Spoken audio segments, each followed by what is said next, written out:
Halo semua, hari ini gue datang dengan laptop.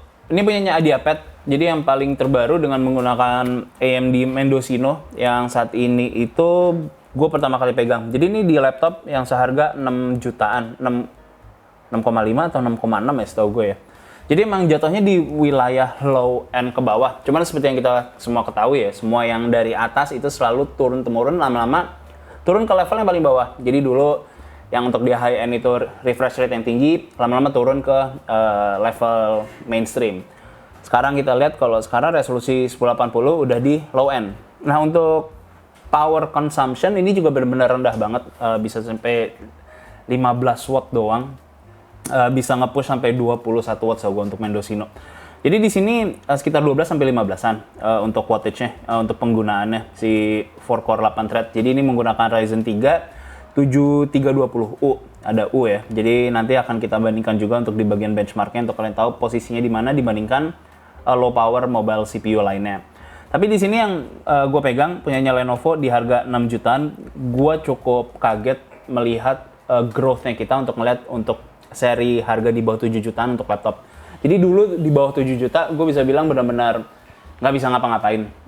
Dan nggak bisa ngapain maksudnya lebih maksain. Jadi bahkan untuk main game pun juga di 720 itu cukup maksain. Jadi di sini gue bisa bilang kalian masih bisa cukup nyaman kalau kalian mau main game, beberapa game yang bisa dibilang ya low end game juga atau bisa dibilang e-sports game. Walaupun ada Genshin juga, mungkin nanti akan dikasih lihat performance-nya seperti apa. Dan yang menurut gue cukup menarik sebenarnya dari loncatan generation gap itu, makanya gue mau penasaran untuk melihat, setidaknya gue untuk mengetahui juga di zaman sekarang itu seperti apa. Jadi di sini kalian udah bisa mendapatkan AV1 encoder juga, yang tentunya di masa depan semua akan menggunakan hal tersebut atau menggunakan encoding tersebut. Jadi mau di YouTube, mau di ya gua harap ya YouTube juga akan menggunakannya, Twitch juga akan menggunakannya, dan juga streaming sites lain-lainnya karena ya AV1 itu nggak ada licensing. Jadi itu yang menurut gua benar-benar karena open source ya. Jadi itu menurut gua yang akan digunakan, dan juga encoder itu sangat-sangat baik. Jadi size lebih kecil dan kualitasnya juga lebih baik untuk image-nya. Nah, di sini memang semuanya sesuai sama spesifikasi atau harga yang kalian dapatkan. Jadi, selain di luar si Ryzen 3 7320U-nya, kita cuma dikasih 8 GB DDR4. Ini jalan di 5500 supaya si Radeon 610M itu bisa berjalan dengan lebih baik karena menggunakan RAM yang ada di sini. Nah, untuk RAM storage ini juga nggak bisa kalian upgrade. Jadi, mentok di 8. Tapi keuntungannya untuk VRAM kalian bisa ubah di BIOS untuk penggunaannya. Bisa di 512, 1 GB, 2 GB. Jadi itu yang bisa kalian atur sendiri kalau kalian membutuhkan RAM yang lebih besar. Nah, jadi dengan RAM yang cuma 8 GB, kalau kalian akan menggunakannya lebih banyak misalnya untuk data sheets yang misalnya menggunakan Excel yang datanya itu benar-benar banyak banget, kemungkinan besar kalian akan menemukan isu di situ. Karena ya kita harus akuin Excel itu cukup berat kalau kalian menggunakannya dengan berbagai banyak data. Itu mungkin salah satu issues yang lebih banyak dari kalian yang mungkin mencari budget laptop yang cukup penting. Jadi harus concern sedikit di bidang itu. Kalau penggunaan kalian di Google Docs itu nggak ada isu sama sekali. Jadi paling rame itu yang 8 GB yang cukup berasa kalau kalian menggunakan banyak. Ya apalagi kalau tab-nya kalian banyak banget ya di Google Chrome, itu bakalan benar-benar berasa banget. Kalau nggak tahu ada yang lebih enteng dari Google Chrome atau enggak. Ya paling Firefox. Cuman kalau kalian udah mulai ya menggunakan kayak Tempermonkey, terus ada Blocks dan segala macam, itu juga mulai berat juga. Ada satu lagi yang lebih ini. Opera yang Opera Gaming. Ya, Opera GX itu lebih efficient harusnya. Terus untuk storage juga kalian cuma dapat 256. Jadi ya balik lagi, ini semuanya sesuai dengan harga yang kalian harapkan. Jadi kalian nggak bisa mengharapkan banyak-banyak. Terus untuk displaynya juga kalian cuma mendapatkan 1080, itu emang benar. Cuman displaynya 10. Kayaknya gue harusnya kalian bisa ngeliat di sini perbedaannya. Jadi 10-nya juga cukup parah ya. Goyang dikit langsung udah berantakan. Jadi kalau kalian lihat, nah gue nggak tahu ini kalian masih lihat atau enggak, tapi emang ini sengaja, ini udah brightness tertinggi ya. Jadi di brightness tertinggi ditulisnya sih 220 nits, tapi harusnya di sekitar 250-an yang kalian dapat. Gue nggak tahu bisa lebih tinggi atau enggak, tapi minimumnya berarti 220, jadi bisa dapat lebih tinggi. Cuman yang pasti nggak mungkin sampai 300, karena kalau bisa nyampe nyentuh 300 ya mereka akan bilang ini 300 nits. Jadi kalau di outdoor susah banget untuk kalian ngelihat sih, apalagi kalau kena sinar matahari yang lagi terik banget. Nah terus jadinya dari sini gue juga nggak menyarankan kalau kalian mau professional editing. karena ya hasilnya nggak akan sesuai dengan warna yang kalian harapkan karena sRGB-nya cuma 55%. Jadi ya itu yang harus jadi pertimbangannya kalian. Jadi kalau kalian nggak menggunakannya untuk hal yang sampai fokus banget harus mementingkan akurasi warna, it's fine. Di dalam ruangan juga it's fine. Kalau di luar baru mulai bermasalah, kalian menemukan isu di mana kalian nggak akan bisa melihat apa yang ada di layarnya kalian.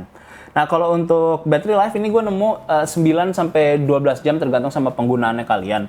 Jadi untuk 9 sampai 12 jam itu adalah pada saat gue menggunakannya itu di 12 jam itu pada saat 25% brightness-nya, terus untuk volume cuma 20 sampai 25%, itu di 12. Kalau sampai 50% brightness dan speaker sampai 50 juga, dan kalau kalian sambil nonton juga itu bisa sampai 9 jam doang. Ya nggak doang sih, sebenarnya 9 jam itu udah bener bagus banget untuk satu laptop.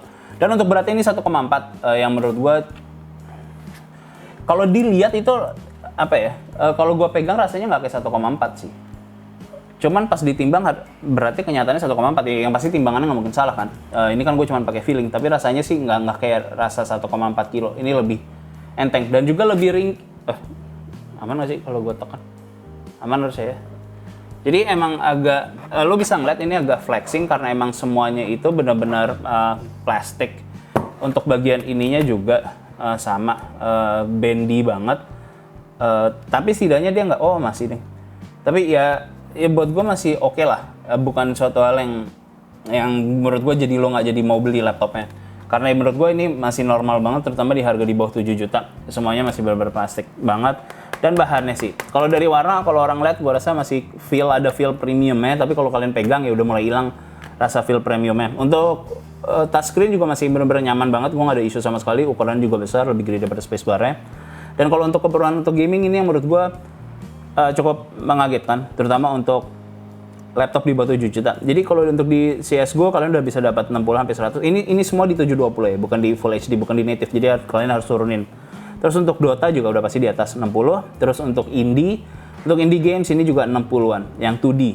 Jadi nggak semua indie game yang gue pukul rata, karena banyak indie game yang juga berat juga. Nah terus untuk rendering ya, ini yang gue nggak sarankan kepada kalian karena memang agak lebih berat kebutuhannya, terutama di zaman sekarang. Jadi sebenarnya kalau kita bilang, kalau kalian menggunakan software yang diciptakan di 5 tahun yang lalu, bagus. Tapi kalau menggunakannya untuk yang sekarang, ya semuanya makin berat. Jadi semakin majunya hardware, kenapa yang bagian bawah-bawahnya juga kerasa lebih berat ya, karena mereka mengupdate semua fitur yang sesuai dengan apa yang ada di mainstreamnya atau yang lebih banyak orang menggunakan. Jadi itu yang harus kalian pertimbangkan juga. Kenapa kalau kalian mau menggunakan yang lebih berat, ya turunin tahunnya. Jadi kalau misalnya menggunakannya CC yang 2015 atau 2014, itu kalian akan benar-benar nggak nemukan masalah. Dan kalau misalnya untuk Premiere Pro pun juga sama. Jadi kalau kalian nggak menggunakan banyak hal atau misalnya plugins dan segala macam, kalian harusnya masih fine-fine aja. Tapi kalau menggunakan yang sekarang seperti Blender, atau kalian mau menggunakan kayak misalnya simulation, menggunakan Houdini dan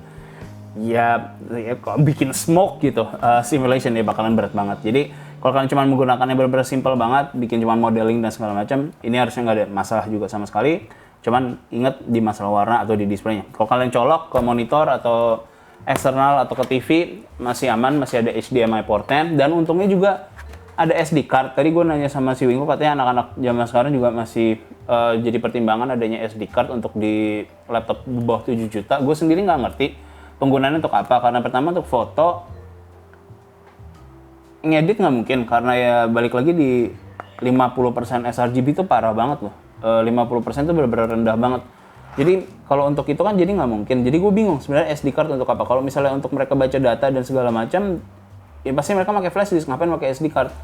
Jadi itu yang gue nggak tahu, di harga segini SD card-nya itu fungsinya untuk apa. Mungkin HP juga setahu gue udah nggak ada yang pakai SD card di zaman sekarang. Oh ada. Oh ya mungkin berarti untuk HP, berarti untuk mindahin foto-foto dari HP ke laptop. Tapi selebihnya sih gue nggak nemu gue nggak nemu penggunaan yang khusus untuk SD card ada. Jadi itu yang gue sayangkan, bahwa harusnya di laptop yang lebih mahal SD card itu lebih berguna. Nah untuk performance-nya ini ada di sini, akan ditampilkan sekarang. Jadi overall sih menurut gue loncatan, kalian bisa lihat ini bisa bersaing dengan 4500U yang lumayan ya di zaman itu sangat-sangat baik. Terutama kalau kita bandingkan lagi ke yang lebih lama lagi kayak 2500U, kalian bisa lihat kalau performance itu kurang lebih mirip dan udah ditinggalkan, bahkan bukan mirip, udah ditinggalkan. Jadi dengan growth yang sekarang kita bisa ya expect bahwa dalam jangka 3 tahun kalian udah bisa mendapatkan low power di performance yang sebelumnya ada di mid end. Jadi itu yang menurut gue sangat-sangat menarik di laptop yang di harga 6,6 6,5 jutaan. Nanti juga si William akan ada pembanding juga dari brand lain, dan harganya juga harusnya kurang lebih mirip dengan 6 jutaan juga. Nanti paling kita langsung, ya paling di laptop yang berikutnya si William bakalan sandingkan, itu akan kita taruh juga pembandingnya sebagai harga yang mirip, atau mungkin kedepannya kalau kalian setuju ya paling kita coba bikin berdasarkan tier list juga dari harga untuk melihat price performance ratio dan juga masalah display dan resolusi yang apakah itu yang menjadi penting atau enggak bagi kalian. Jadi itu doang yang bisa gue kasih untuk review IdeaPad Slim 1. Dan gue harap juga kedepannya makin banyak 7320 yang sebenarnya menurut gue kayaknya lebih cocok untuk yang spek lebih rendah lagi, karena kayaknya banyak yang ya mungkin gue nggak tahu ya, 720 gue rasa mungkin emang udah nggak visible lagi ya di zaman sekarang. Jadi mungkin kalau mereka bisa turunin, udah dikit banget yang mereka bisa turunin. Jadi paling mentok itu sekarang di 6,7. Dan kalau kalian mau mendapatkan performance yang lebih, gue rasa opsinya cuman beli laptop second yang mid end di 2-3 tahun yang lalu. Harusnya harganya udah kurang lebih mirip dengan laptop ini yang baru. Jadi sekian review dari gue, Sony, and see you guys next time.